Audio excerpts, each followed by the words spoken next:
ये कहानी है गौतम बुद्ध और एक गरीब दुखी मजदूर की, जिससे हमें जीवन का बहुत अच्छा ज्ञान मिलता है। एक बार महात्मा बुद्ध एक गांव में अपने शिष्यों सहित घने पेड़ की छांव के नीचे बैठे थे। आसपास के गांव से बहुत से लोग अपने जीवन की समस्याएं लेकर महात्मा बुद्ध के पास आ रहे थे। महात्मा बुद्ध उन सब की मानसिक परेशानियों का समाधान करते। सब लोग खुशी खुशी अपनी समस्याओं का समाधान पाकर वहां से लौट रहे थे। वहीं से कुछ दूर बैठा लोगों को बुद्ध के पास जाते देख एक गरीब दुखी मजदूर अपने भाग्य को कोसता हुआ यही सोचने लगा कि अभी कुछ देर पहले तो ये लोग दुखी मन से मुंह लटकाए उन संत के पास गए थे और अब इतना खुश होकर कैसे वापस लौट रहे हैं। आखिर क्या कारण है जिससे इनमें इतना परिवर्तन आ गया। जरा मैं भी जाकर देखूं कि वो संत ऐसा कौन सा धन बांट रहा है इन लोगों को, जो वे इतने प्रसन्न हुए कि उनके चेहरे खिल उठे हैं। जब वो गरीब दुखी मजदूर कुछ नजदीक गया तो उसने देखा कि ये संत तो लोगों को प्रवचन देकर लोगों के दुख का निवारण कर रहा है। यह देखकर मजदूर के मन में भी तीव्र इच्छा हुई कि क्यों न मैं भी इन संत को अपना दुख बताऊं, मुझे भी अपने दुख का समाधान अवश्य मिलेगा। बस फिर क्या था, समाधान पाने की लालसा लिए मजदूर महात्मा बुद्ध के सामने पहुंचा और हाथ जोड़कर प्रणाम करते हुए बोला, हे संत बुद्ध, मैं भी लोगों की मदद करना चाहता हूँ। मुझे लोगों की मदद करने की बहुत लालसा है, लेकिन मैं मदद कैसे कर सकता हूँ। मैं बहुत गरीब हूँ, मेरे पास न तो पैसे हैं और न ही कोई ऐसी चीज जिससे मैं किसी की मदद कर सकूं।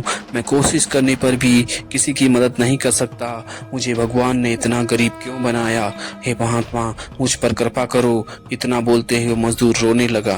महात्मा बुद्ध बोले, तुम बहुत अज्ञानी हो, क्योंकि तुम अभी तक इसी भ्रम में जी रहे हो कि तुम्हारे पास कुछ नहीं, जबकि दूसरों को कुछ देने के लिए तुम्हारे पास बहुत कुछ है।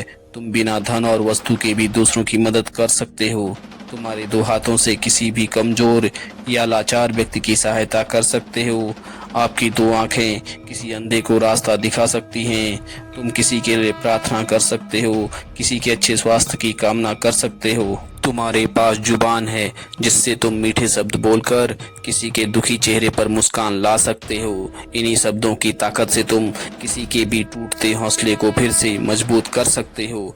इन शब्दों की शक्ति से किसी के भी मन में सकारात्मक विचारधारा के बीज बो सकते हो और उसे गलत रास्ते पर जाने से रोक सकते हो। लेकिन अज्ञानतावश तुम अब तक इस बात को समझ नहीं पाए और इस भ्रम में अब तक जीते रहे कि तुम्हारे पास मदद करने के लिए कुछ नहीं।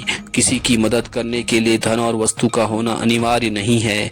बिना धन और वस्तु के भी हम कई प्रकार से लोगों की मदद कर सकते हैं। महात्मा बुद्ध के ज्ञान से भरे ये शब्द सुनकर भिखारी के चेहरे पर मुस्कान आ गई और वह खुशी से झूमता हुआ वहां से चला गया। आजकल बहुत से लोग यह सोचकर दुखी होते हैं कि मेरे पास ये नहीं है, बल्कि जो आपके पास है उसी में संतुष्ट रहना सीखें और बिना मतलब के लोगों की मदद करें।